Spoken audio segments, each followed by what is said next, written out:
artificial en campo apaixonante. Supoño que cada persoa que traballa no seu dominio de coñecemento, de especialización, pensará o propio, non? Por eso está aí traballando, pero este é apaixonante e hai moitas cousas que o fan moi singular. Por exemplo, non coñezo ningún outro campo científico-tecnolóxico que basicamente nacera de unha conxectura e de unha que na propia redacción dos que se consideran pais, en este caso eran todos pais porque eran como unha dúcia de homes todos, aínda que había xa algunhas mulleres, poucas, pero había algunhas mulleres traballando a un altísimo nivel en aquel momento. Dende logo hoxe nos gustaría que houbera moitas máis, pero desde logo hai moitísimas que traballan fantásticamente ben nun campo moi exixente por outra parte, non? Entón, tal como eles o redactaban na memoria onde solicitaban fondos á Fundación Rockefeller para reunirse no verano de 1956 e facer de forma digamos detallada e profunda unha reflexión sobre o que lles preocupaba, decían que de algún modo que pretendían é partir de unha conxectura que todos compartían, e esa conxectura é que calquera aspecto da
para resolver ben problemas. E iso, así, canto máis inteligente eres, digamos, supostamente, problemas máis complexos e mellor és capaz de resolverlos, non? No mundo das máquinas, no mundo artificial, basicamente un sistema se di que ten, digo eu, que ten inteligencia artificial en maior ou menor grado, pero ten inteligencia artificial cando ten un alto grau de autonomía, que pode ser pleno. Un coche autónomo que tuvera autonomía plena é un exemplo paradigmático, probablemente, do que sería. Ten capacidade de aprender, e aprender significa mellorar o comportamento a partir da interacción ca túa contorna. Esa contorna pode ser física, como facemos os seres humanos, non? Pode ser física en un robot móvil, ten sensores, adquire moita información da contorna e, se está aprendendo en función deso, pode mellorar a súa competencia na resolución dun certo problema, que pode ser manipular certos obxetos ou moverse nunha trayectoria o máis curta posible entre dous puntos. Ou ben, sistemas que son capaces de resolver problemas moi complexos en entornos especializados do saber humano.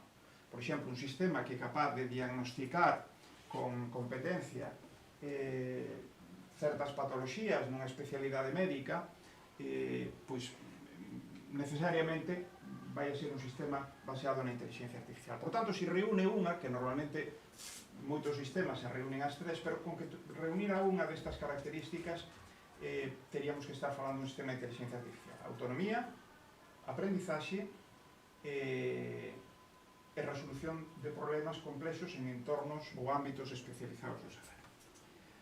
Bueno, realmente, aínda que se dá a coñecer ao mundo con ese nome, inteligencia artificial, que moitos critican, pero a mí me parece fantástico, porque entre outras cousas é un nome que pega moi ben, moi marketingiano, vende ben.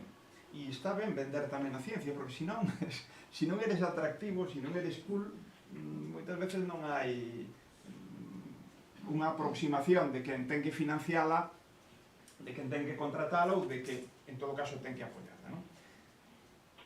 Entón, no ano 56, insisto, nace públicamente con ese nome, pero realmente o que podemos asociar coa inteligencia artificial é previo. E eu sitúo propiamente o nacemento do campo no ano 43, porque no ano 43 dous investigadores norteamericanos publican un artigo científico donde propoñen o primeiro modelo matemático de neurona. O sea, o que se sabía en aquel momento, casi todo derivado de Ramón y Cajal, sobre as neuronas e o seu modo de funcionamento, pois basicamente se simulou matemáticamente e eles se preocuparon de analizar cal eran as capacidades de computación funcionais de ese modelo.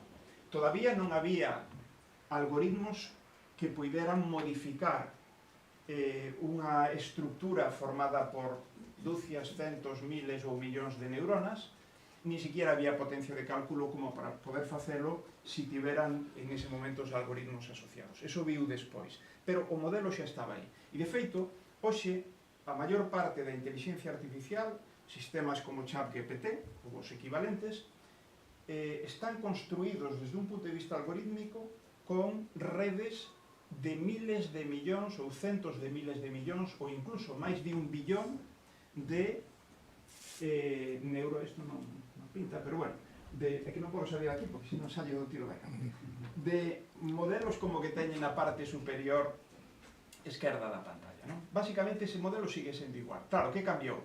Que agora hai capacidade de computación para ensamblar cantidades inxentes e, sobre todo, para modificar certos parámetros de ese ladrillo de cómputo básico en función dos datos que lle presentamos ao sistema para que acabe aprendendo certas funcións útiles desde un punto de vista práctico. É dicir, para que, en definitiva, cando eu lle meto unha imaxe de entrada, me diga a saída, hai un can,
e de experiencia no mundo.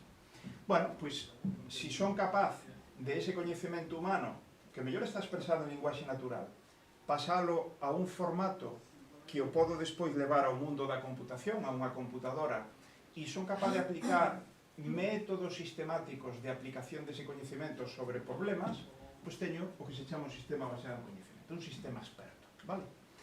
Bueno, isto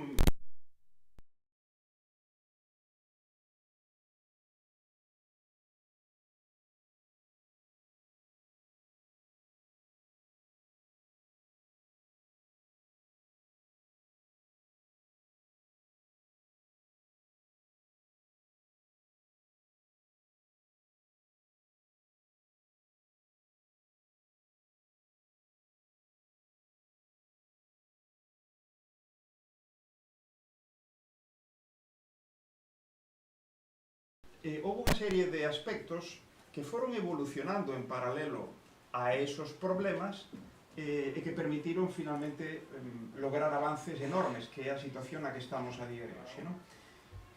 E entonces se volveu de novo ao campo da computación neuronal. Por qué? Porque unha arquitectura de computación neuronal basada en neuronas artificiais aprende. Non hai que decirlle exactamente como nun sistema basado en coñecimento como ten que valorar os distintos parámetros, a distinta información para resolver unha tarefa concreta, sino que aprende de datos. Se teño datos abondo, pode aprender por sí soa a resolver un problema, e iso é o mellor dos escenarios. De feito, as persoas, por iso somos tan capaces, porque temos unha arquitectura, unha máquina na cabeza, que vai evolucionando xa, lóxicamente, no interior das nosas neis, pero despois tamén, é dicir, a estructura neuronal, as neuronas, aos 2 anos de vida, temos basicamente o doble de neuronas que temos despois, nos anos seguintes, porque hai un proceso de destrucción,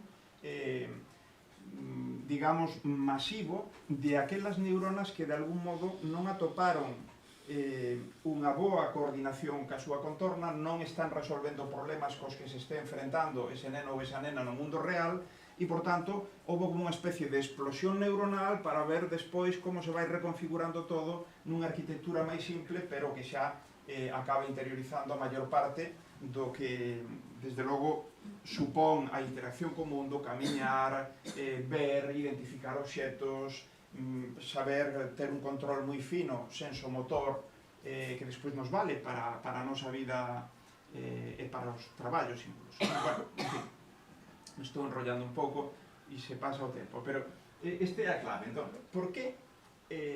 Bueno, antes de por qué, isto é moi interesante.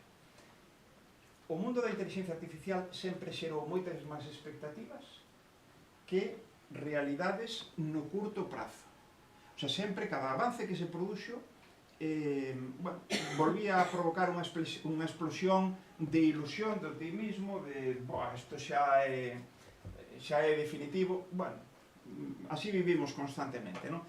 Claro, si vemos todo o percorrido de décadas, dende logo os avances son brutais. Pero se o vemos así a cachiños, os avances foron máis ben modestos, desde logo respecto ás expectativas. Fixademos, no ano 58, 2 anos despois de que se reúnen para crear o campo da inteligencia artificial e poñer en público, en común, cal eran os seus obxectivos e a forma na que estaban abordando esa conxetura que antes fixen referencia, o New York Times fai referencia a unha das primeiras arquitecturas de computación neuronal que si xa tiña algoritmos de aprendizaxe integrados e, por tanto, capacidade de aprender sobre datos. E di o New York Times no 58. A Armada, Estados Unidos, está traballando nun embrión de computador electrónico que se espera, e ese se espera era a curto prazo, en poucos anos, que puidese camiñar, falar, ver, escribir, reproducirse a sí mesmo e ser consciente da súa existencia.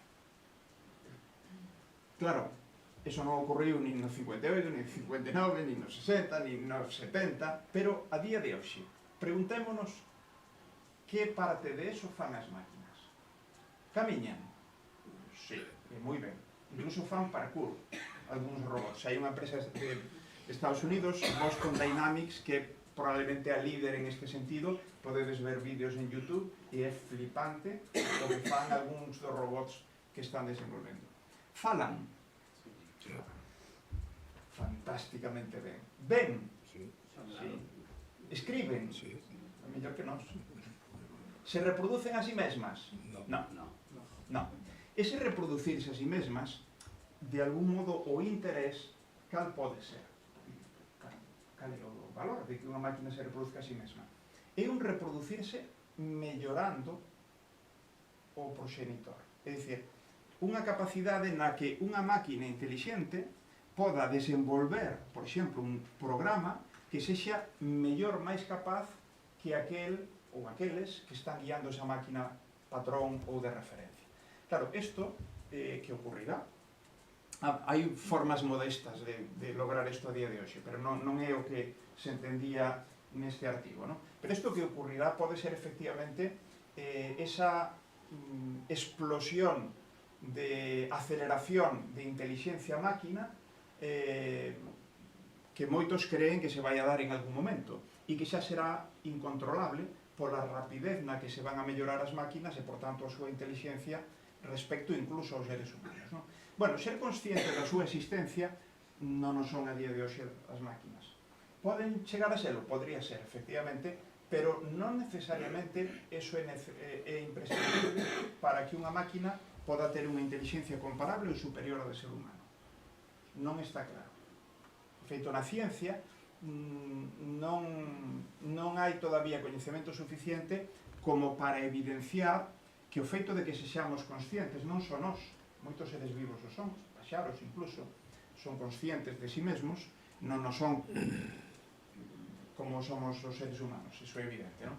Pero a consciencia é un grao, non é un sí ou un non. Bueno, pois non está claro a nivel científico si para ser un ser vivo inteligente, suficientemente inteligente, e dende logo para ter unha inteligencia humana equivalente, a consciencia é necesaria. Probablemente non. Bueno, que foi o que nos trouxe aquí? Bueno, pois a maior parte dos libros, conferencias, etc., o reducen ás 3 frechas azuis. Pero eu creo que se olvidan de dúas que son igualmente importantes que esas 3. Unha é, oye, temos algoritmos, hoxe, sobre todo de aprendizaxe automática, moitísimo mellores, máis capaces e máis potentes que os que tiñamos hai 10, 20, 30, 40 anos, certo? Capacidade de computación. Claro, o que hoxe é posible computacionalmente é imposible hai 10 anos construir modelos como ChatGPT con esa complexidade, tanto adestralos como despois no que se chama o proceso de inferencia, que cando dialogamos con eles non sería posible hai 15 anos ou 10 anos, por moito empeño que houbera, porque non había máquina computacional suficiente para eso. Despois darei algunhas cifras. Só unha idea. Nos anos 50, cando se crea o campo da inteligencia artificial, xa empezaban a comercializarse as primeiras computadoras. Por exemplo, moi popular, a Univac. A Univac 1 facía 1000 operacións básicas por segundo. Vamos a pensar 1000 multiplicacións ou 1000 sumas, vale? Por segundo, 1000. Hoxe hai computadoras exaescala, e exaescala significa que poden facer máis de 1 trillón. O sea, estamos falando de un 1 e 18 ceros por segundo. E podemos dicir, pois con eso xa se pode facer todo. Pois non, despois xa o poñeré. Datos, igual. Si estamos dicindo que sobre todo o gran desenvolvemento da IA a día de hoxe se basea en aprender sobre datos e non ter que codificar liña a liña de código todo o que a máquina ten que facer, algo que non só é moi interesante, porque simplifica as cousas, sino que para según que problemas é imprescindible. Por exemplo, sería imposible desenvolver un coche autónomo tendo que programar liña a liña todas as actuacións que o coche ten que ter en función das circunstancias coas que se enfrenta, porque as circunstancias son infinitas. Infinitas. E iso non o podes anticipar, non o podes predecir. E entón, tens que ter un mecanismo que aprenda sobre unha diversidade de escenarios suficientemente representativo de aquelo que se vai a topar despois na condución e xeralice, como facemos nós. Así o facemos nós. Pois, basicamente, de outro modo, computacionalmente de outro modo, pero basicamente é o que fan as máquinas. Entón, esos datos son fundamentais. Por exemplo, ChatGPT, Gemini, bueno, os Mistral, son adestrados como modelos de linguaxe con capacidade, en definitiva, de usar a linguaxe natural con unha fluidez e unha competencia comparable ou superior á humana, pois resulta que necesitan para ser adestrados basicamente, por resumirlo, de todo o texto que hai en internet. Todo. E canto texto hai en internet? Pois máis de 300.000 millóns de páxinas de texto, por dar unha referencia. Pero que se queren aprender sobre imaxes, sobre vídeos, a cousa xa é o infinito. Pero de que se olvidan quenes fan este discurso de as 3 os tres piares que sustentan a IA. Se olvidan de dúas cousas igualmente importantes. Inversión, sobre todo privada. O ano pasado, no 2024, que foi o de maior inversión privada na IA, se estima que no mundo se invertiu do orden de $1/4 billón, con B, de billón noso, non norteamericano, de dólares en IA. Pois, eso é moito carto. Outra referencia, Google ou Microsoft, se estima tamén que cada unha delas o ano pasado investiu do orden de $50.000 millóns en IA.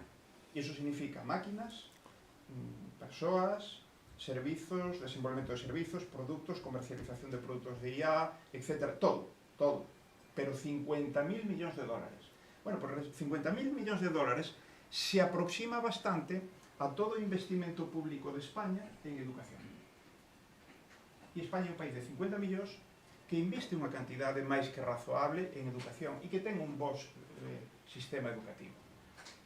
Pois iso que hai, esta é a comparación. O sea, todo o que inviste un país empeñado en ter cidadáns, a cidadanía ben educada, e desde un punto de vista público e universal, é o que inviste unha destas compañías, é verdade que as grandes, as monstruosas, pero que inviste en este tema. Por tanto, é obvio que están esperando un retorno desa inversión moi superior a investimento. Xa veremos se chega. De momento non. O que pasa é que eu lle chamo a isto investimento preventivo. Non productivo aínda, pero é preventivo. Non vai a ser. E o último, a aceptación pública. En xeral, a inteligencia artificial ten unha boa aceptación pública. Temos a percepción, en xeral, de que nos está abrindo un mundo que nos vai a dar moitas posibilidades, algún disgusto, pero máis cousas positivas que negativas. Se non fora así, non habría, por tanto, usuarios, non habría compradores, habría recelo, e, por tanto, todo o resto non funcionaría, non? Datos. Vai por zonas do mundo e por países, pero o 83% dos chineses creen que a IA vai a dar moito máis de positivo que negativo. 83%. Pola contra, estadounidenses, só 39%. Pero vai mellorando. No último ano incrementou en 4 puntos. Os españois, como a tortilla con e sin cebola, división de opinións. 50% máis ou menos de un lado e de outro. Pero en xeral a percepción é boa, non? Bueno, antes non me resisto a poñer un exemplo, porque isto é espectacular. O avance que se deu no que é o soporte computacional, na capacidade das computadoras, é brutal. O transistor, que é o elemento básico de cómputo de calquera computadora, é basicamente un interruptor. Se pode accionar con unha corriente moi pequena e en función de activalo ou non, deixa pasar unha corriente bastante maior polo cable, vamos a decir. O sea, que sería como un interruptor da parede, pero dos que podo poñer a día de hoxe miles de millóns nunha única pastilla de silicio. E os podo engarzar de tal modo que podan estar operando en paralelo e conmutando, traballando, en definitiva, con ceros e uns, nos que podo representar calquera elemento de información, se xa texto, se xa vídeo, se xa son, se xa unha Excel ou o que nos dé a gana, non? Bueno, o transistor se inventa no 47. O primeiro circuito integrado que se fixo sobre unha tábua de picar a carne na cociña de un investigador, un enxeñeiro, foi do ano 58. Aí foi moi interesante porque demostrou que sobre unha mesma estrutura de silicio podía non só implementar un transistor, sino os outros elementos necesarios para facelo operativo, condensadoras, resistencias, etc. Bum! A partir de aí se empeza a desenvolver toda unha industria da fabricación dos chips, que deu lugar ao primeiro microprocesador. O microprocesador é basicamente nunha única pastilla, nun único chip, o cerebro de unha computadora. O resto de chips que hai aí pois son memoria, control de periféricos, etc. Pero o cerebro propiamente, o que está machacando aí datos e tal, é ese microprocesador. Bueno, pois no ano 71, o primeiro tiña 2000 transistores. 2000 como aquel pedrusco, que era basicamente como un puño, que inventaron no laboratorio tres investigadores. 50 anos máis tarde, basicamente, pouco máis de 50 anos máis tarde, o último chip que acaba de presentar Nvidia, que é a líder, digamos, do hardware que soporta toda a inteligencia artificial, ten máis de 200.000 millóns. Máis de 200.000 millóns. Para que nos fagamos unha idea, cantos de aquí viron o Lago das Pontes? Eu son das Pontes, de Rixo. Bueno, o Lago das Pontes é ben grande, ten no punto máximo algo máis de 200 metros de profundidade, ten un perímetro de unos 18 kilómetros, pois pasar do 47 ao 2024 sería como que un litro de agua se convertise no Lago das Pontes pasados, pois, eses menos de 80 anos. Así, esa é a relación. Bueno, decíamos, computadores exaescala. 1 trillón de operacións por segundo. Pero para que queremos eso? Pois miren, os modelos de inteligencia artificial, o que hai por detrás de ChatGPT, o que hai por detrás de Mistral, o que hai por detrás, pero a outra escala, porque nós non temos a capacidade de cómputo que teñen estas grandes empresas, como os modelos que nos facemos no Citius, para particularmente o galego, e que sexen especialmente competentes en galego e en portugués. Eses modelos teñen un consumo durante a fase de adestramento, de aprendizaxe, de aprender a ser competentes en usar a linguaxe, brutal. Tanto en consumo enerxético como en número de operacións. Vou a dar unha idea. O referente a día de hoxe, por tamaño, o máis grande, é Gemini, que é de Google. Bueno, pois resulta que para adestrar ese modelo se necesitan 10 elevado a 26 operacións. Tendo en conta que 1 trillón, que é o que cada segundo fai os supercomputadores máis potentes a día de hoxe no mundo, é 10 elevado a 18, que diferencia hai entre 10 elevado a 18? Ou cantas veces 10 elevado a 18 hai en 10 elevado a 26? Pois hai 100 millóns de veces. É dicir, que necesitaríamos 100 millóns de segundo de un computador exaescala para adestrar Gemini. E cantos son 100 millóns de segundo? Pois son algo máis de 3 anos. Este é o tema. Un modelo, adestrar un modelo. Claro, non están 3 anos adestrando. Por que? Porque estas empresas teñen máis que esa capacidade de cómputo, ainda que non o teñan centralizado nunha única computadora, pero teñen o que é imposible, o que non teñen estados e desde logo non ten ninguna universidade. Fíxense, así vai crecendo a demanda dos modelos de inteligencia artificial. E poderíamos dicir, non hai problema, vai crecendo linealmente cos anos. Non. É que o eixo de ordenadas é logarítmico. Por tanto, isto quere dicir que vai crecendo exponencialmente.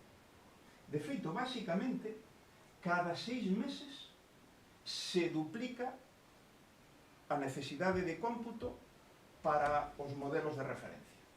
Cada 6 meses. Brutal. Isto ten que ter un límite. Nada hai que poda crecer exponencialmente de forma indefinida. Nada. Non pode. Por tanto, hai que poñer solucións. Efectivamente, algunhas das solucións se poñen mellorando a eficiencia dos chips, facendo sistemas máis paralelizados, bueno, hai moitas formas, refrixerando de outro modo, sí, hai moitas formas, pero as grandes compañías, Google, por exemplo, acaba de comprar 6 mini centrais nucleares. Para que? Pois ao mellor cada unha desas centrales nucleares é para alimentar un gran centro de cómputo que a súa vez dá servizo para adestrar estos modelos ou atender aos usuarios. Esta é a realidade. Bueno, isto non teño que saltar. Imos entrando no que fai e o que non fai a inteligencia artificial, vale? Bueno, hasta hai uns anos, a inteligencia artificial se centraba nun tema complexo, sempre temas complexos, os que non podía resolver a computación clásica, a informática ordinaria, ordinaria non se entende en sentido negativo, sino que usa estrategias máis ou menos ben coñecidas e moi pautadas. nos problemas sin resolver a nivel computacional. Ben, e se centraba nun problema e machacaba, hasta que, a ver, si lograba resolvelo incluso mellor que un ser humano. E iso foi o que fixo co xadrez, que desde o primeiro momento se considerou que era un deses problemas reto especialmente interesante, por dous motivos. Un, porque o entendemos moi complexo e asociado a unha inteligencia humana para poder ser moi solvente no xogo de xadrez, moi destacada. Isto é discutible, pero bueno. Dous, porque aínda así é un dos problemas fáciles. Porque o xogo é un taboleiro, está perfectamente delimitado, hai unhas figuras que non son as que son, se dispoñen en unha disposición que é fixa, e despois hai uns movimentos que tamén son perfectamente coñecidos e son eses. Claro, se comparamos eso fronte a un problema social, a un problema médico, pois é moito máis fácil, ainda que nos parece que non. Ben, e así foi. Desde o primeiro momento, a evolución na competencia das máquinas no xogo do xadrez respecto ao humano, pois foi a liña verde que vedes aí. O humano que ten a puntuación máis alta no xogo do xadrez é Magnus Carlsen, que ten 2.882 puntos, e xa no 2022 había máquinas que tiñan máis de 3.500, e iso sigue subindo. Pero xa non é un problema que motive moito a comunidade científica a seguirlo mellorando, non? Claro, podíamos dicir, sí, pero iso é o xadrez, pero que máis? Pois agora, e este é un gran avance, temos capacidade de resolución de multiproblemas. O sea, xa non un problema concreto, sino que podemos, digamos, abordar tarefas que son moito máis complicadas por unha parte, pero además moito máis versátiles desde un punto de vista funcional. É dicir, ChatGPT é unha máquina intelixente multifunción, porque eu a podo usar para traducir, resumir, que me dé ideas para unha charla, non foi o meu caso, pero podría ser, que me resolva contas ou dilemas ou problemas lóxicos, o sea, teño un abano de opcións tremenda. Aí podedes ver, non teño tempo para pararme, pero podedes ver como nos últimos anos os avances en problemas moi complexos, como competencia matemática a nivel de olimpiadas matemáticas ou resolución de comprensión lectora de grado medio ou grado alto, recoñecemento visual, non só para recoñecer que hai un can nunha certa fotografía ou non o hai, sino para facer unha descripción de todo o que hai nunha fotografía ou incluso nun vídeo, e poder razonar, poder dicir, oye, en esa secuencia viches algo que te chamara a atención sobre tal e cual, e que o sistema teña unha capacidade de comprensión visual moi alta como para poder, en moitos casos, dar respostas humanas ou incluso máis ao lado humano. A referencia de puntos é o referente humano, e vemos como todo, en todos estos, vamos superando xa, non? E claro, isto nos podría levar a pensar o seguinte. Bueno, isto me vou a saltar, nos podría levar a pensar o seguinte, é que estamos perdidos. O sea, temos inteligencias artificiais a día de hoxe que son moito máis intelixentes que os seres humanos. Para nada. Si valoramos a nosa inteligencia, como hai que facelo, desde un punto de vista global, desde a capacidade, xa dixen antes, de resolver problemas, pero non problemas concretos, donde efectivamente a máquina nos pode gañar según para que problemas, non, resolver problemas no mundo. E nós temos unha capacidade de enfrentarnos a problemas novos que nunca abordamos e poder resolvelos, ou polo menos ter certas ideas de como afrontalos a partir dunha experiencia que obtivemos en problemas non idénticos. Podían ser parecidos ou non tanto. Podemos interaccionar coa infinitude de situacións que hai no mundo. Eu podo mirar así, identifico todo o que hai aquí. Non me queda na memoria, me queda só unha abstracción, pero suficiente como para incluso despois pechar os ollos e moverme sin golpearme demasiado. Todo eso é asombroso e para nós en moitos casos é natural. Por tanto, eu sempre digo, a inteligencia artificial nin é tan intelixente nin tampouco tan artificial no sentido de que cada solución, cada ChatGPT que temos que desenvolver ou incluso especializar requiere de unha labor humana brutal. Si, máquina necesitamos, moitísimo.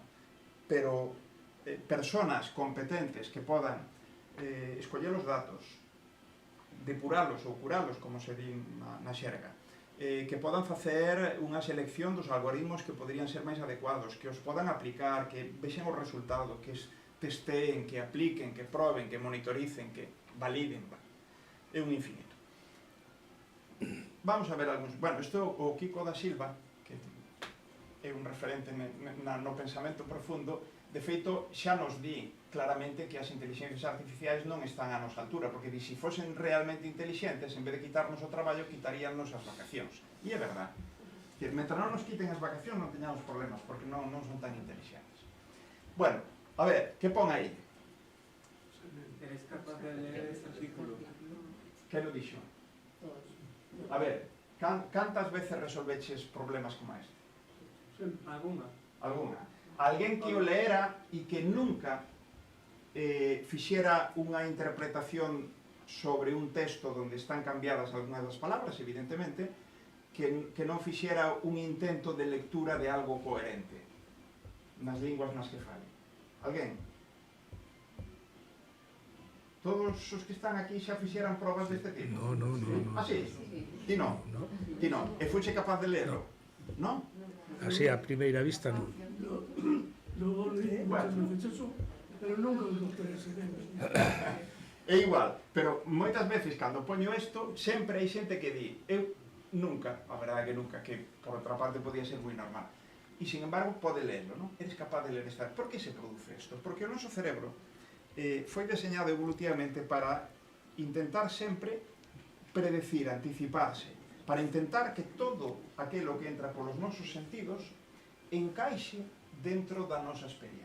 Isto evolutivamente é fantástico, porque é o que nos permite, por exemplo, o que nos permitiu sobrevivir, reproducirnos, é o que nos permite ter máis éxito a hora de cazar, a hora de evitar depredadores, etc. Bueno, e entón resulta que un ve aí e o cerebro intenta no castelán, no galego, nas linguas, como encaixa.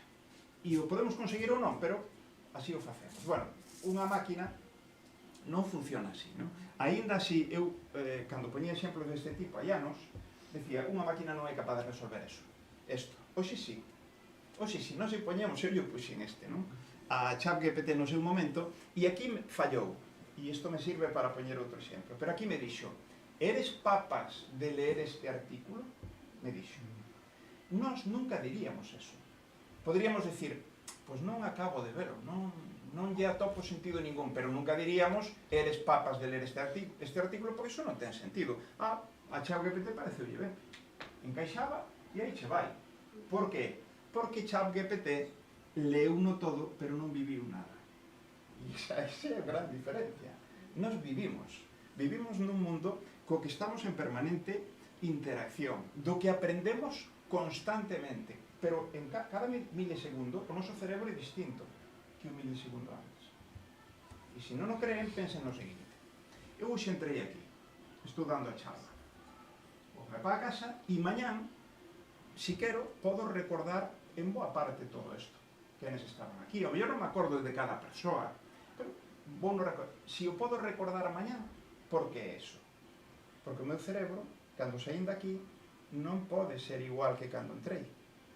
Porque se fora exactamente igual, non recordaría absolutamente nada. Por tanto, o cerebro está constantemente en transformación.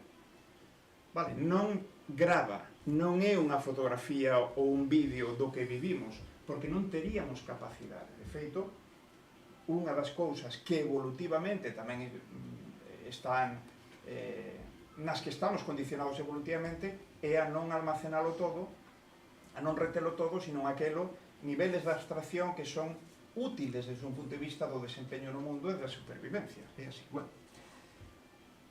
Quen é ese? Senén Barro. Senén Barro, moi ben. E como se as gafas non son as mesmas, isto foi hai 2 anos no fin de ano, é Maite. Maite é a testemunha de que isto é certo. A ver, como me recoñecedes aí? Sí, pero que pareces? Bueno, pois mire, igual pensan e din, pois Sí, bueno, non sei como. Efectivamente, hai moitas cousas que facemos que non temos todavía unha explicación detallada a nivel científico de como o noso cerebro, a nosa máquina tan poderosa, é capaz, por exemplo, de identificarme aquí, non? Poderíamos pensar, bueno, sí, pues está ben, pero e que utilidade pode ter esta? Pues vamos a ver. Alguén coñece a este tipo? Me suena. Sí. Pois este se chama Juan Nguyen, é norteamericano, vive no condado de Lancaster, en Pensilvania, Estados Unidos. É unha imaxe xerada por inteligencia artificial? No, No. é real, Vale. é real, é un tipo real. Juan Nguyen, Lancaster, Pensilvania, Estados Unidos. Bueno, e por que interés ten este? Aí, aquí me anticipei, pero bueno, digo-lles. Resulta que este tipo, un día nunha feira de gando no condado de Lancaster, foi ali en un momento de despiste, roubou a caixa registradora nunha das casetas. Viu a policía, empezou a interrogar a xente, a ver se alguén vira algo, e un tipo dixo, eu vin a un tipo, o tipo que roubou, efectivamente, e quen era? Non o sei, non o coñecía. Pero como era? E dice, se queren lles fago un croquis, un esbozo e tal, e dice, veña. E fixo eso. Eso fixo. E entonces, un dos policías dixo, ostra, este de Nguyen. Foron á casa de Nguyen e o cacharon a pasta que acababa de brincar. O sea, este é o noso cerebro. Este é o noso cerebro.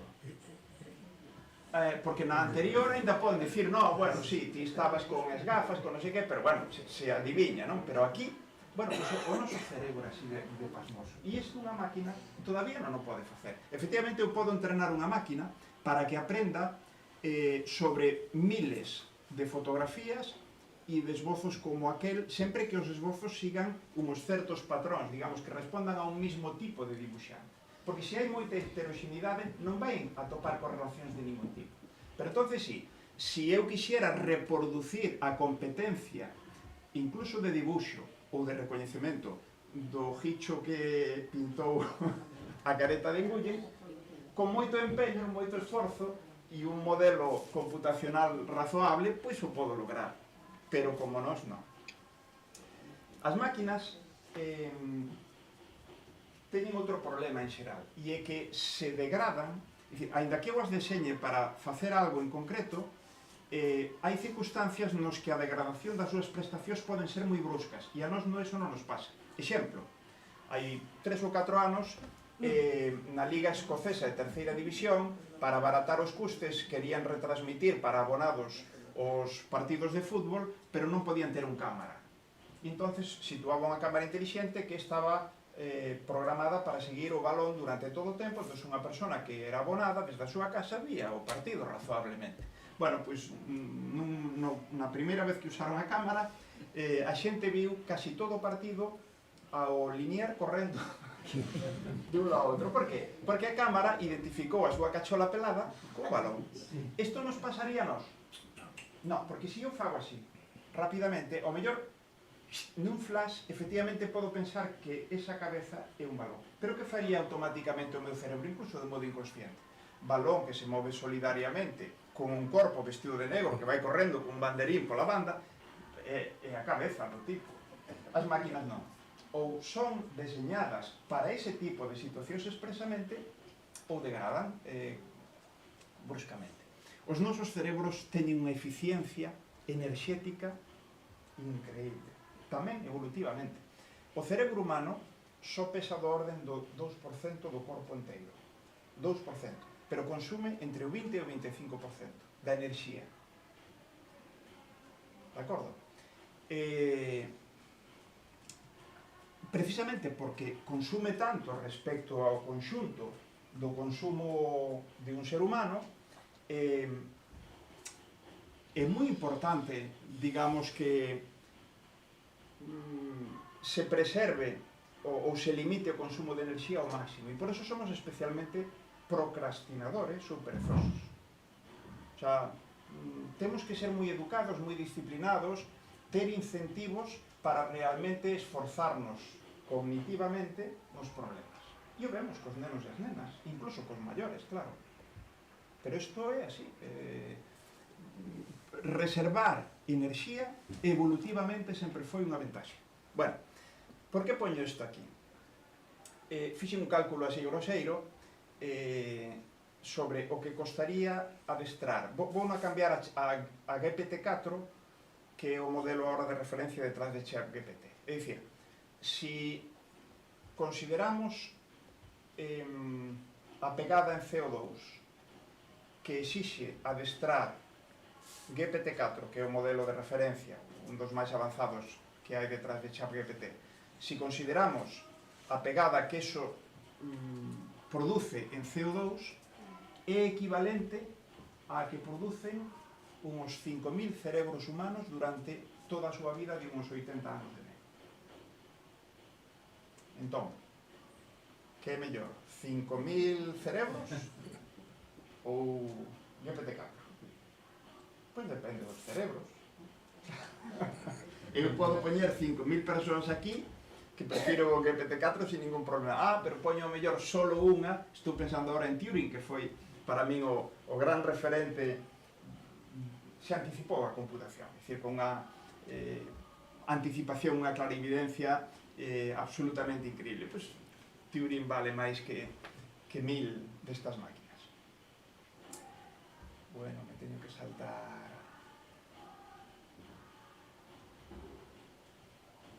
Bueno, isto é interesante. Desde un punto de vista de automatización, porque xa dixen antes que a inteligencia artificial, máis alá desa conxetura casi poética de que en última instancia a inteligencia humana se vai a poder modelar computacionalmente con todo o detalle, o que nos interesou, nos sigue interesando, e o que move a pasta é a componente práctica. É dicir, son capaz de resolver problemas útiles polos que ademais podo ter un retorno económico a través da IA? Pois fantástico. E que tipos de problemas? Pois empezamos sobre todo con problemas de tipo manual e moi pautados, moi sistematizados. Citroën de Vigo, agora non é Citroën, Stellantis, pero leva décadas con unha automatización en robots de soldadura, de montaxe, de pintura fantástica. Os robots agora son moito mellores, máis sofisticados, máis versátiles, máis autónomos, pero é así. Co tempo, se puido tamén automatizar tarefas cognitivas, pero tamén moi sistemáticas. Por exemplo, levamos décadas onde un vai a pedir un crédito bancario e moitas veces hai un programa informático que analiza todos os detalles que nos vai preguntando a persona que nos atende amablemente e con toda esa información acaba facendo unha recomendación. Pois eso sempre é igual. Varían as nosas circunstancias. Eu podo ser funcionario ou non, podo ter un traballo estable ou non, podo ter un aval dos meus pais ou non. Bueno, pois eso é o que valora, pero sempre é o mesmo.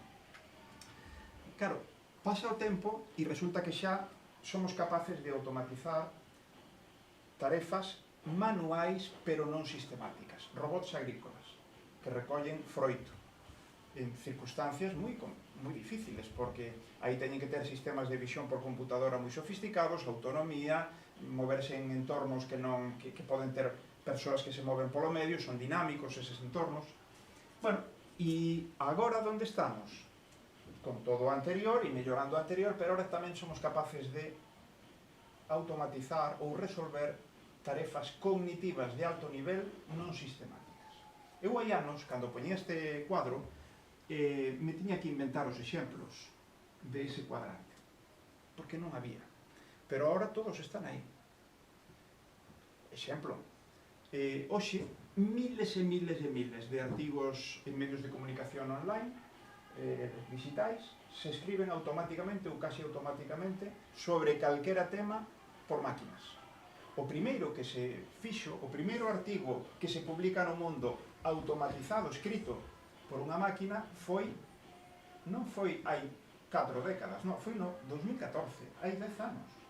E en ese caso, que foi moi sorprendente, tuvo moita repercusión, foi que Los Angeles Times, un dos xornalistas, que además era informático, fixera unha plantilla para poder publicar de forma inmediata a ocurrencia de un terremoto.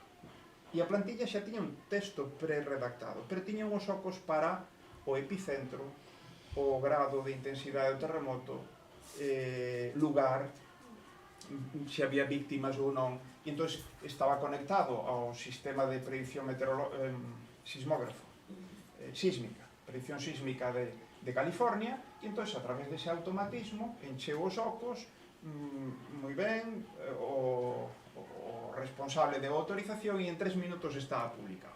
Pois deso pasamos a hoxe, e pasamos a algo que non teño que explicar, simplemente calquera persona que usara ou vira usar ChatGPT xa ve onde estamos. Pero cuidado, non vamos tan rápido, é dicir, todas as prediccións que son de hoxe para mañán suelen fallar.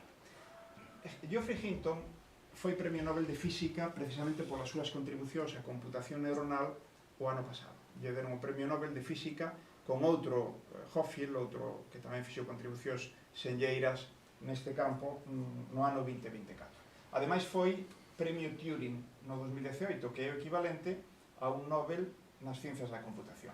Pois Hinton dixo no ano 2016 que había que parar de formar a radiólogos e radiólogas, porque en 5 anos non terían nada que facer, porque todo estaría feito por máquinas, e que como leva 5 anos, basicamente, formar, eso en Estados Unidos, a un radiólogo, pois no 2016 dixo, parade xa, parade, que isto vamos a facer unha pandilla de desgraciados. Bueno, tuvo un revuelo tremendo a Sociedade de Radioloxía de Estados Unidos, que además son miles e miles de profesionais, lle contestou, e además moi ben, con unha carta moi longa e moi contundente, pero esa foi a predicción que fixo. Elon Musk, que é un tipo do que non sei que decir, clasificable, vamos a decir, dixo, o di periódicamente, pero no 2015 dixo que no 2018 todos os coches xa serían autónomos, xa viviríamos nun mundo de plena autonomía dos vehículos, non? Bueno, cal é a realidade frente a esas dúas prediccións de personas que idiotas non son? Eso, dende logo, polo menos Hinton. Pois, esa é unha foto dos radiólogos que van camiño do traballo no 2025 conducindo os seus propios coches nun atasco. Pois é así. Isto é de hai uns días. 5 meses esperando unha ecografía e citas para o 2099 a escasez de radiólogos que azota España e os seus efectos. Pero isto, as prediccións en calquera campo, pero no campo da IA son recurrentes e se van convertindo en prediccións fallidas, non? Por exemplo, Herbert Simon foi un dos pais da inteligencia artificial e ademais foi Premio Nobel de Economía. Simon dixo no 1957 que en 10 anos, por tanto, antes de acabar a década dos 60, o campeón do mundo de xadrez sería digital, e xa sería unha máquina. Equivocouse, sí, porque houve que esperar ao 97. Pero equivocouse no horizonte temporal, non na certeza. Equivocouse máis Marvin Minsky, o outro dos pais da inteligencia artificial, que no ano 70 dixo, de 3 a 8 anos teremos unha máquina cunha inteligencia xeral de un ser humano medio. Pois non a temos nin entonces, nin agora, nin está claro que poidamos chegar a ela. Eu penso que sí, pero non sabemos cal é o camiño, ese é o gran problema. A día de hoxe non se sabe por onde temos que tirar para que en 10, 15, 20 anos podamos ter unha inteligencia xeral. Eu, que son moito máis modesto que estas persoas, modesto me refiro menos importante, as miñas prediccións as fago como pouco a 50 anos vista, porque que veñan despois a pedirme explicacións. Bueno, e xa vou acabando. A ver, o tema da automatización do emprego é un deses temas de excepcional importancia. Despois vou a tratar o que me parece o máis importante de todos, pero aos que non se lle está dedicando suficientemente atención, tempo, preocupación por parte fundamentalmente dos gobernos, pero non en España ou en Galicia, no mundo. Claro, non hai certeza ninguna e probablemente por eso é o típico, como non temos certeza de que efectivamente pode haber un problema como poucos na historia da humanidade derivada da automatización masiva do emprego humano e, por tanto, de millóns e millóns de persoas sin traballo, que hai que manter, non só hai que manter desde un punto de vista económico, desde un punto de vista de atención sanitaria, desde un punto de vista de atención na educación e as súas familias, sino que ademais desde un punto de vista de dignidade humana, non? Bueno, pois, como non está claro, pois imos tirando. E as cousas non son como foron nas revolucións industriais anteriores. Ahora nos movemos de un ano para outro a unha velocidade que ademais é un proceso acelerado. Isto é tremendo. E non ocorre como cando meu pai saiu de Ribadeume nas Pontes, traballaba na terra, prácticamente non tuvo educación. Bueno, ali abriuse unha fábrica de fertilizantes e conseguiu que o colleran pois, para operar ali unhas máquinas. E ao cabo dos anos era un home moi traballador, eu creo que listo tamén, moi inteligente. Ao cabo de uns anos lle ofrecen irse para a Coruña a Cros. Non, Fertiberia era en ese momento, Cros foi despois. Bueno, a unha empresa da línea, pero xa moito máis grande, na cidade e tal. E ali nos fomos todos. Bueno, el, sin unha formación especializada de ningún tipo, casi sin formación, foi capaz, como millóns e millóns de persoas, de pasar do campo a operar unhas máquinas, a estar nunha industria, a desenvolver con competencia un traballo dentro xa do sector industrial. Claro, pero iso agora non. Porque agora os millóns que perdan o emprego pola automatización non van a poder coller os millóns de emprego que efectivamente se están creando en parte para seguir automatizando cada vez máis. Porque os empregos que se crean, onde están? Sobre todo no sector tecnolóxico. E para eso necesitas un nivel de especialización, de adestramento, de competencia, que xa non é o de dicir eu sabía usar un arado, por certo, eu erei con arado romano todavía, axudando ao meu pai e ao meu avó, e de eso pode pasar efectivamente con certa vontade, formación profesional e capacidade, pois pode pasar a un desempeño novo nun sector completamente novo. Eso acabouse. Bueno, e isto era o último. Entón, o gran problema que temos agora, para min, todavía maior que este, está relacionado, pero maior, é que teríamos que cambiar o noso modelo sistema educativo para o mundo que xa temos, non para o que virá no futuro, o que xa temos, que é un mundo donde a convivencia de persoas e máquinas cada vez máis competentes, máis inteligentes, máis humanizadas, é un mundo que nos cambia completamente as regras do xogo. Que fai que o que podían ser competencias moi valoradas e coñecementos moi valorados hai 5 anos, xa non son tanto. E o van a ser menos dentro de outros 5. Porque se as máquinas adquiren esas competencias e con máis capacidade, non se cansan, non protestan, Bueno, pois este é o tema. Entón, non o digo eu, o responsable do informe PISA, un tipo que coñece moi ben a educación e os sistemas educativos no mundo, dixo ano pasado, nunha visita que fixo a España, os estudantes españoles son bons reproducindo contidos, pero non aplicándoos, ou utilizando o que saben de forma creativa. E iso é o que é máis importante, e é o que non estamos cultivando nas aulas. Hai moitos informes, pero escollín este simplemente porque me parece moi ilustrativo. Pregúntanlles a un conxunto de altos directivos, empregadores masivos de persoas, oye, cales son esas competencias que as máquinas todavía non teñen e que, por tanto, cada vez valorades máis no mundo da empresa? Pois mira, comunicación, inteligencia emocional, desde logo certas competencias digitais, por suposto, empatía, pensamento crítico, resolución de problemas, cooperación entre seres humanos, creatividade. Bueno, pois ese é o tema.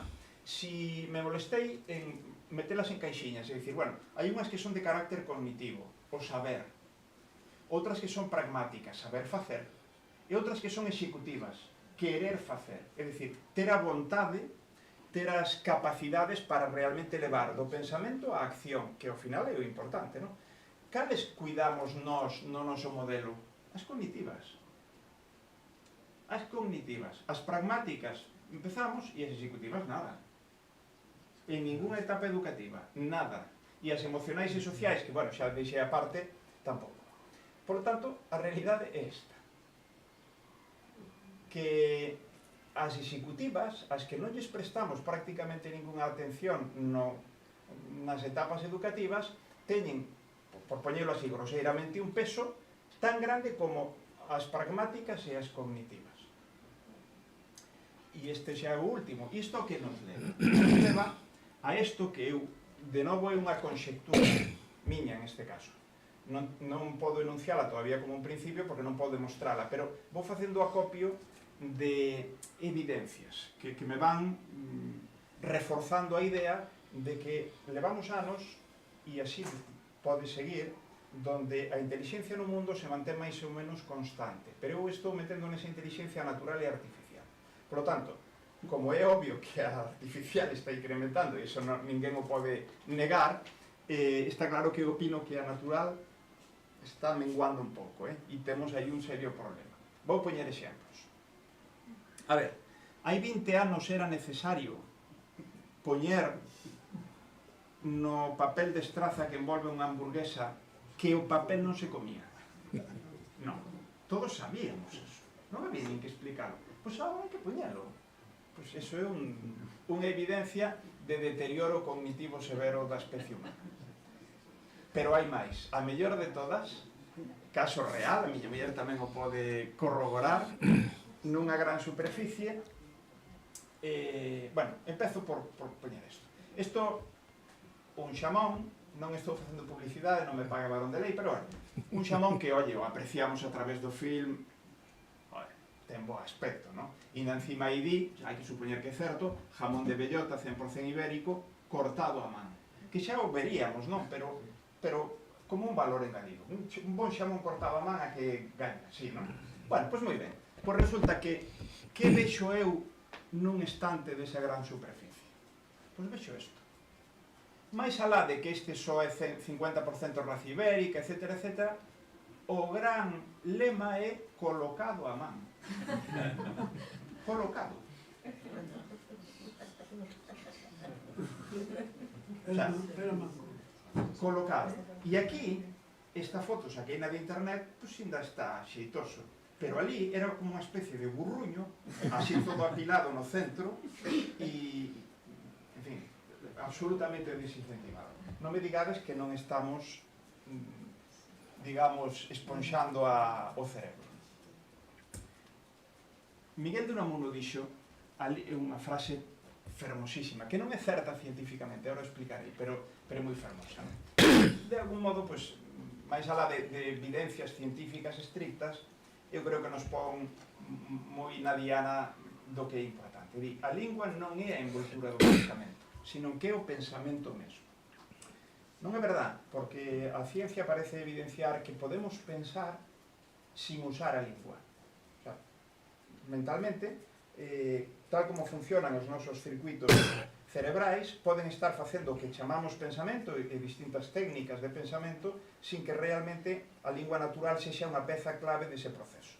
Pero desde logo que non podemos é comunicarnos, o que non podemos é transmitir aos demais todo o que sabemos, o que sentimos, o que queremos. E esa comunicación é a que nos trouxo aquí, porque individualmente non somos nada. Nada. Se estamos onde estamos é a través de que somos unha especie extraordinariamente sociable no sentido de que nos necesitamos uns a outros e además temos mecanismos e a linguaxe natural é un dos fundamentais para poder colaborar. Por tanto, a tecnoloxía máis importante de cantas o ser humano creou é a lingua. É esa. Aprendimos a escribir hai aproximadamente 5.000 e pico anos. O que podemos considerar unha fala, protofala, pois poucos centos de miles. Pero iso foi o máis transformador de canto desenvolvimos. É dicir, a inteligencia artificial poderá ser a segunda tecnoloxía máis poderosa. A segunda, pero a primeira é a linguaxe. Por lo tanto, non deleguemos as nosas competencias na fala, na comunicación, na escritura, as nosas competencias máis humanas, o pensamento crítico, o traballo colaborativo, non deleguemos eso nas máquinas, que está empezando a ocurrir. E xa hai evidencias científicas, eu estou lendo algúns dos primeiros artigos que empezan a sair, donde empezan a demostrar que a xente que usa, sexan estudiantes ou profesionais, sobre todo xente nova, que usa de forma intensiva e reflexiva os modelos de linguaxe, perden capacidades de aprendizaxe, de pensamento crítico, de redacción, de comunicación, de expresión. Pode ser tenuemente ao principio, e incluso perfectamente reversible se iso é algo temporal. Pero e se non é? E se é algo que se prolonga no tempo? Se os nenos e nenas que agora se están educando e que todavía non adquiriron, como a nós, a competencia na linguaxe natural que nós temos, e por tanto, eu agora xa son moi maior, o cerebro se me vai deteriorando, claro, pero bueno, en fin, de forma natural, non por os modelos de linguaxe. Pero para quen non adquiriu todas esas capacidades, que son as máis importantes que temos, isto pode ser un problema moi serio. E eu creo que isto non estamos nin siquiera percibindo. Bueno, isto é un vinilo que mandei colocar xusto despois da COVID, porque nos visitan cada ano centos de nenos e nenas que veñen e lles preparamos unhas visitas moi ben pensadas, disfrutan moito. E como durante un ano e pico non viu ninguén, pues a mí entrei en melancolía, mandei poñer este vinilo que di: queremos persoas creativas, comprometidas, con pensamento crítico, con sentido común, porque o resto xa o farán as máquinas inteligentes. Entón, cada vez que ven un colexo, un instituto, eu miro para as profesoras e profesores e mirándolles a cara digolles isto. Porque as nenas e nenas non teñen todavía responsabilidade, a responsabilidade nosa, das familias, pero tamén dos educadores, non? Isto é o que eu chamo a delegación cognitiva, e é delegar na máquina esas competencias tan singulares para a nosa vida e para o noso traballo, pode ser o problema máis grande co que nos enfrentemos en relación coa inteligencia artificial. Nada máis.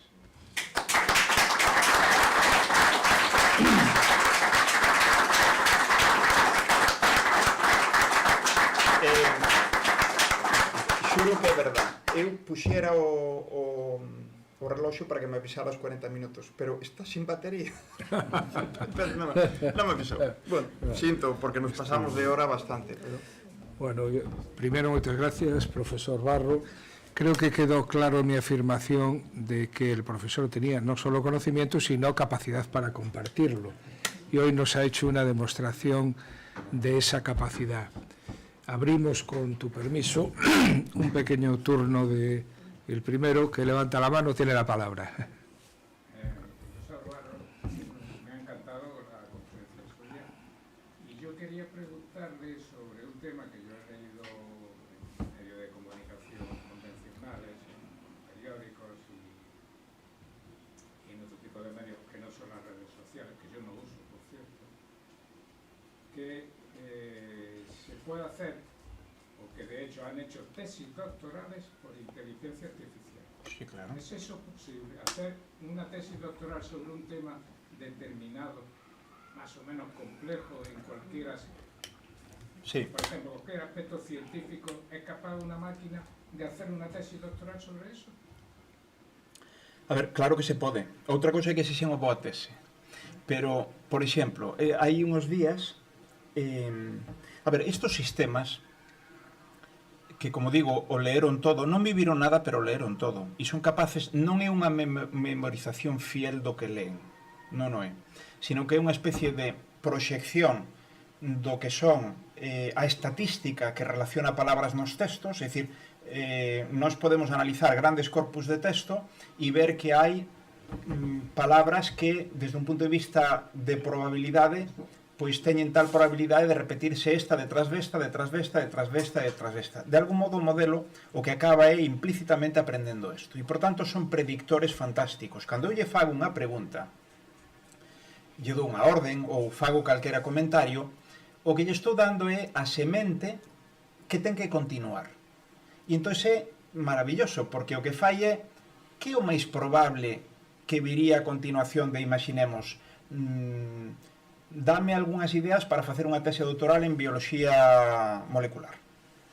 E entón, a continuación, me empeza a poñer palabras que estatísticamente serían probables que seguiran a eso. Por qué? Porque a mellor esa pregunta ou algo parecido, preguntas moi próximas, están establecidas miles de veces nos libros, documentos, textos de internet. E entón acaba de algún modo aprendendo eso. Ten un coñecemento como nós temos do que significa cada unha desas palabras? Non. Porque non as pode correlacionar co mundo, porque non ten interacción co mundo, nin aprendeu do mundo. Pero sí que ten un coñecemento do que significan desde o punto de vista do uso nunha secuencia de texto. Entón, que ocorre? Se eu son capaz de facerlle preguntas adecuadas e ir ensamblando as respostas que me vai construindo, podo facer unha tese doutoral, ou podo facer unha novela, ou podo facer un artigo de prensa, o que me dé a gana. Valor deso? Bueno, pois xa o xulgarán os lectores do artigo. Claro, o que pasa é que o problema é que aí o gran problema non é a calidade só desa tese de doutoramento, o gran problema é o engaño. O sea, alguén que presenta eso, e hai casos, que presenta eso para ser sometido e conseguir o seu título de doutor con ese traballo supostamente original, que o ten que ser, está engañando a un tribunal, e efectivamente o pode engañar, porque a calidade moitas veces é moi alta, Ahora, se a pregunta vai no sentido de é posible que unha máquina faga descubrimentos realmente disruptivos a nivel científico? A día de hoxe, moi improbable. Dentro dunhos anos, bastante probable. Xa se están usando modelos como este, ou especializados, ou estrategias de IA moi avanzadas para non só atopar respostas máis ou menos interesantes a preguntas científicas de acordo co coñecemento existente. Pero claro, pensemos que fai un investigador ou unha investigadora cando aborda un campo ou se fai unha pregunta científica que quere resolver. O primeiro que fai é ler. Que hai feito desto? Que fixeron outros investigadores? Donde está o estado do coñecemento? E en función de todo eso que lee, pode ás veces incluso atopar respostas que non están escritas en ningún sitio e derivan de unha correlación de todo o que foi aportado pola ciencia. Por tanto, moitas veces nos operamos como poden operar estas máquinas. Claro, se me teño que ir ao laboratorio e deseñar un experimento ex novo, facelo, ter datos, bueno, pois eso teño que facer eu. Pero se é ter unha inspiración, unha idea, algo que ninguén viu ata agora, ou polo menos non plasmou en texto, a máquina pode porque pode suxerir. Despois somos nós os que temos que facer análise crítico, filtrar e darlle valor. Entón, cada vez é máis útil, e xa acabo, cada vez é máis útil tamén no mundo da ciencia usar estas máquinas. O que hai que facelo é, desde un punto de vista ético e legal, responsable, claro. Entón, un non pode presentar unha publicación a un congreso científico ou a unha revista feito automáticamente como se fora feito por min. Eso non o podo facer. Eu non o fago. Seguro que hai alguén que o fai. Eu non podo presentarme diante dun tribunal de doutoramento con algo que eu non escribín, nin ideei. Simplemente un pastiche de cousas que me vomitou a máquina convenientemente interrogada. Pero este é o mundo que temos. Mira, na universidade, por exemplo, a nivel son fantásticos estes modelos para construir software, para codificar ou detectar erros en código.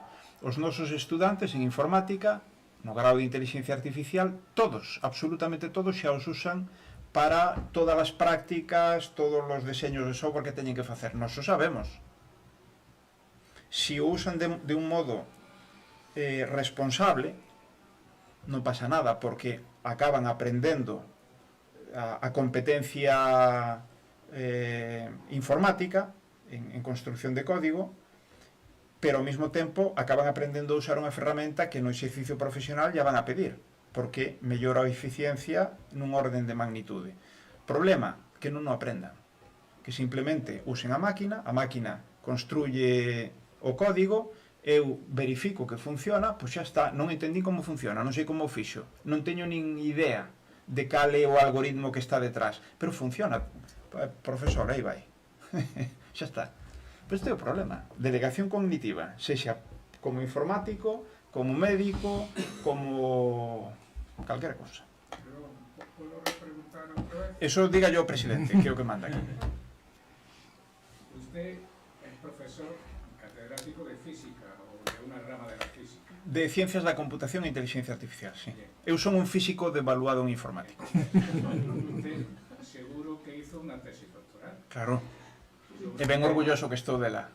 Sobre un tema científico de la física o de la computación. Inteligencia Artificial, sí.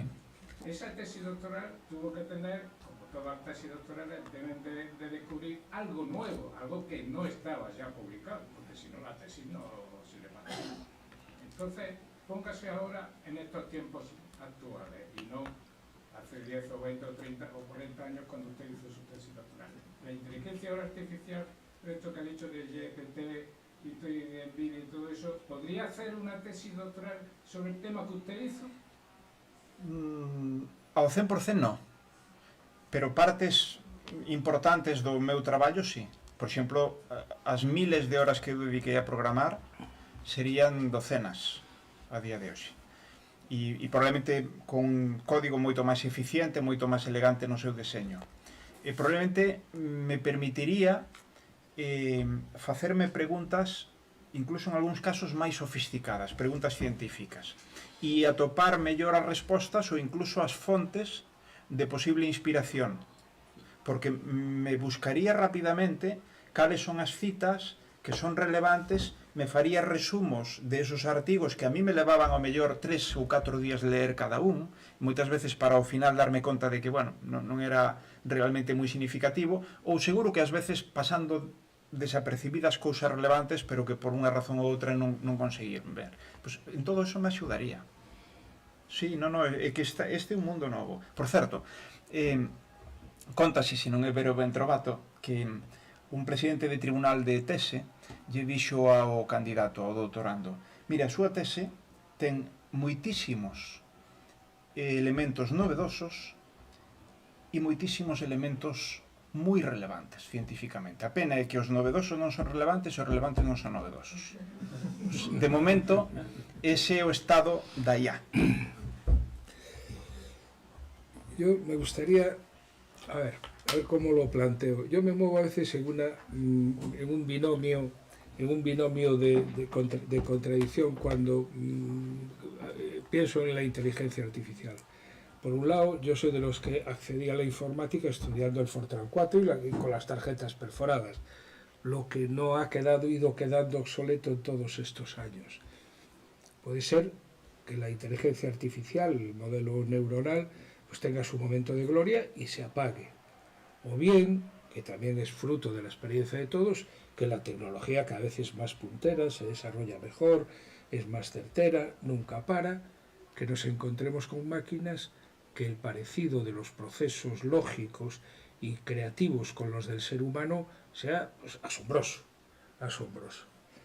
¿Cuál es la posición que te parece o que tú consideras? A ver, se entendíme a pregunta, o ser humano, a inteligencia natural, singularmente a nosa, que obviamente é a máis destacada de cantas inteligencias existen na natureza, ou foi históricamente, ou sigue sendo unha fonte de inspiración para conseguir máquinas que teñan máis e máis inteligencia, máis e máis competencia na resolución de problemas. Pero é unha das vías, non ten por que ser a única. O sea, nós podemos pensar, e parece bastante razoable incluso, que a evolución, por certo, a evolución é o algoritmo máis asombroso da historia. É un algoritmo que non ten obxectivo. Non ten. A evolución non persigue crear seres máis intelixentes, máis rápidos, máis altos, máis fortes. Non persiguen nada, non ten ningún solo obxectivo. Si, xa che dou agora a palabra. Só persigue unha cousa: o que prospera a nivel reproductivo, pois se asenta, se reforza, se replica e, por tanto, prospera máis. Que hai unha mutación e que esa mutación provoca nunha especie un cambio de tal tipo. Lle sale aquí unha protuberancia e aquí outra. a un insecto. E pronto, eso é un inconveniente, porque tropeza cas cousas e tal, e os paxaros o comen máis fácil. Pum, esa mutación desaparece rapidamente. Pero resulta que non é así. Que esas protuberancias de pronto fan que podan saltar máis, planear un pouco. Pois se van reforzando e saen alas. E cas alas podes volar. E pois este é o tema. Entón, esa é o fantástico, o milagroso da evolución. Que ocorre? Que demostrou que hai un soporte biolóxico, químico, electroquímico, que é capaz de conseguir seres tan inteligentes como a nós. Pero iso non había. Pode haber moitas outras. Incluso podría haber, desde o punto de vista dos seres vivos, dos seres naturales, podría haber, isto non está moi claro, pero podría haber formas moi distintas de conseguir inteligencias equivalentes. Isto non está moi claro, porque, por exemplo, o pulpo, o polvo, que é moi extraordinariamente inteligente e que ten moi pouco que ver con nós. De feito, hai quen di que se viñeran unhos alien, unhos extraterrestres, probablemente a quen se parecerían sería ao polvo e non a unha persona, non? Bueno, pois o polvo, que ten unha inteligencia moi destacada, moi acentuada, por unha vía de evolución moi diferente da do ser humano, da dos simios, da dos primates, sin embargo, creou estructuras de computación neuronal moi parecidas. Por tanto, eso podría ser un indicio de que, desde o punto de vista de soporte biolóxico, aínda que busques moitas formas, vas a acabar sempre aquí se queres seres inteligentes de alto nivel. Non sei, está por ver. Antes da pregunta, gustaríame engadir unha cousa que o que acabas de dicir, que a evolución, ademais, ten unha restricción a hora de levarse a cabo, que a mutación non lle pode permitir ao animal ou ao ser vivo planificar a distancia, é dicir, planificar a varias xeracións vista. A razón pola cal, por exemplo, non hai seres vivos con rodas ou cousas así, precisamente porque nas xeracións intermedias os animais terían unhas protuberancias un pouco extranas que non servirían para ningún propósito. Sí, no, efectivamente, eso é o prospera no curto prazo. Correcto. Ou adiós, efectivamente. E o que quería preguntar... Pero é unha demostración máis de que é o algoritmo máis asombroso de cantos existiron, pero non responde a ningún tipo de planificación, de previsión, de anticipación. Simplemente explora un infinito, entre comillas infinito, de opcións, e o que vai servindo para que eso se replique, fantástico. Terá oportunidades de continuar, oportunidades, nunca garantías. O que non, se acabou. Por certo, o que se acabou pode volver a xurdir, Claro. E a miña pregunta era en relación con un tema que mencionaches ao principio, que é con respecto a como se pode utilizar a inteligencia artificial con respecto ao galego. Por que o digo? Pola seguinte razón. As grandes lenguas, como poden ser o inglés, o chinés ou o castelán, máis ben nas lenguas indoeuropeas, pero xa contan con páxinas web que permiten facer non só traduccións moi complexas, senón que tamén, mesmo, como pasa con DeepL-Write, poden mellorar textos ou frases en base ao contexto. É dicir, por exemplo, normalmente hai problemas ao traducir dunha lingua a outra lingua, literalmente, precisamente porque as formas de expresarse non coinciden ao 100%. Pois ben, este software o que fai é adaptar o input obtido ás formas típicas dun idioma. Por tanto, a miña pregunta é a seguinte: como de lonxe está o galego de chegar a ter un software que permita traducir do castelán, e non só traducir do castelán, senón corrixir ese texto para adoitalo máis, as formas máis, entre comillas, xenuinamente galegas? Xa estamos aí. Nos temos desenvolto no Citius e en colaboración con equipos de investigación de Portugal unha serie de modelos que chamamos Carballo. Carballo son os modelos hoxe máis competentes a nivel de traducción entre galego, castelán e inglés. Que, por certo, os modelos como ChatGPT estos falan moi bo galego xa. Nós pensamos que en parte porque un dos traballos que facemos dentro do proxecto NOSE ao que dedicamos moito tempo, particularmente nos primeiros anos, é a construir corpus en galego que non existían. Dicir, xa dixen antes, estos modelos de que aprenden? De datos. Se non hai datos non aprenden. Por tanto, por que os primeiros modelos que integraban o galego das grandes multinacionais falaban moi mal galego? Falaban no sentido de que a interlocución en galego era pobre. Porque non se molestaron para nada en acrecentar os corpus do galego. Colleron o que había en internet, moi pouco, por certo. O galego pode ter como 100 veces menos de texto que o castelán. Entón, claro, non é comparable.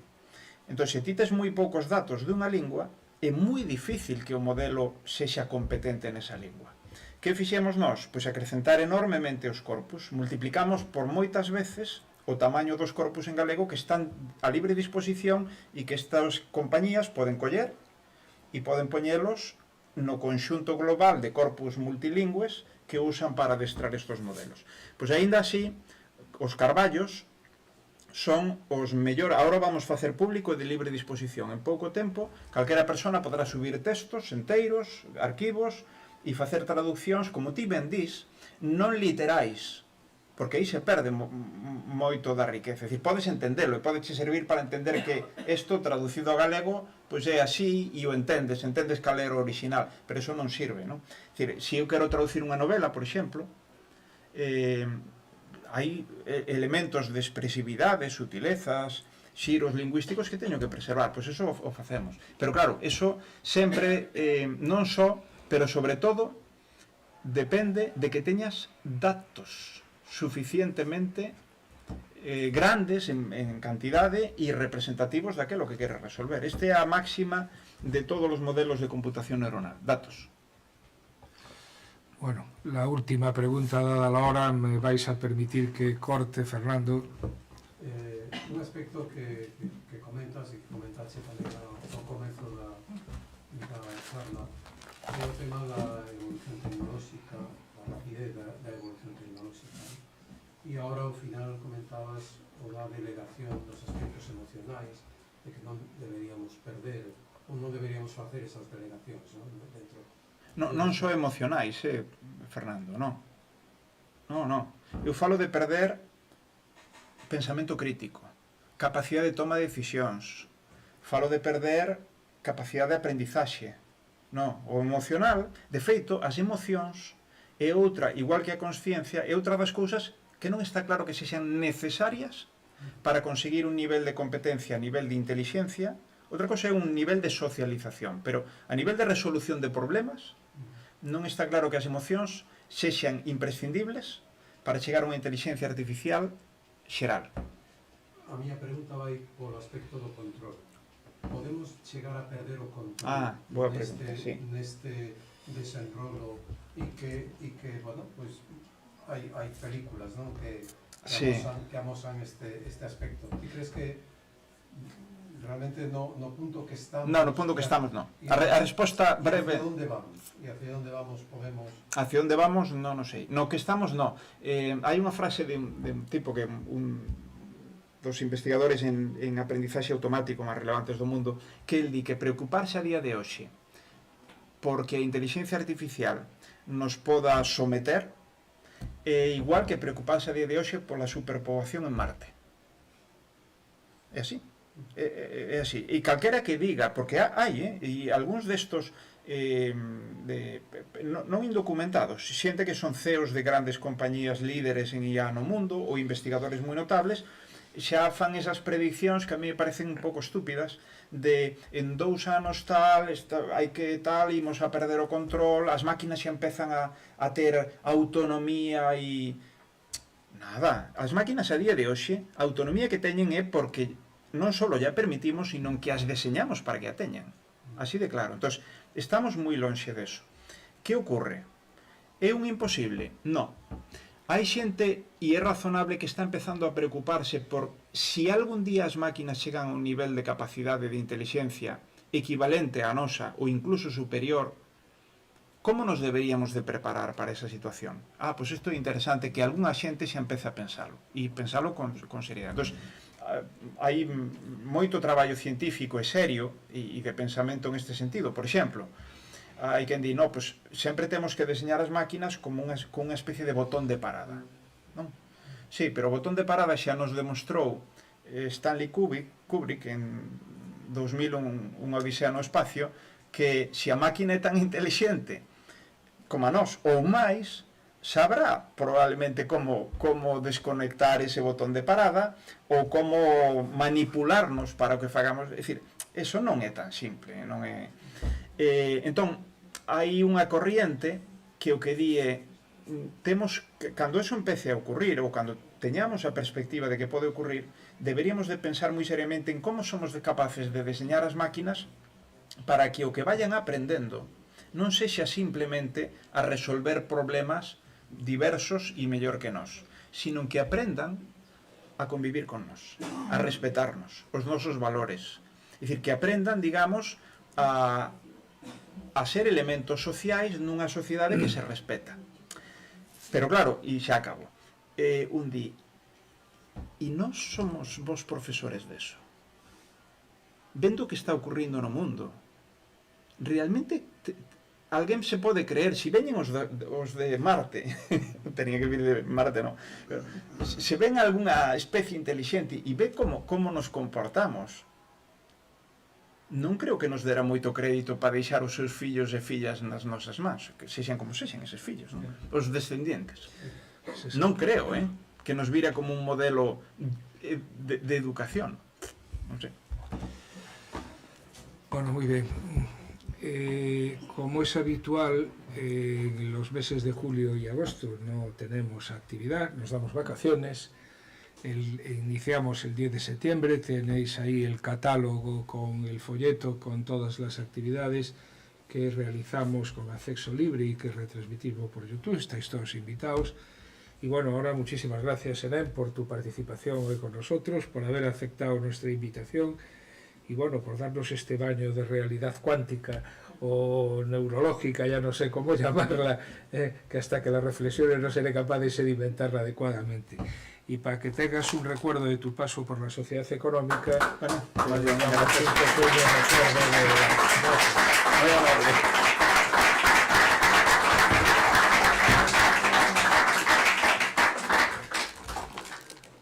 muy chulo. Oye, gracias. Muchas gracias. Gracias a ti. Un placer. Se vos gustou. Sí, encantado. Moito, ademais.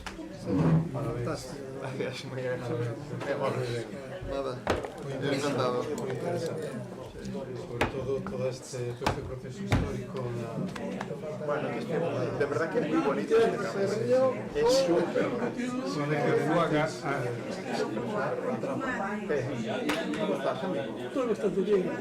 Y además ya quité la corona. Claro, y vas a morrer afojado, pues. Sí, pero Miguel, Pues vamos nosotros. sí, no, vamos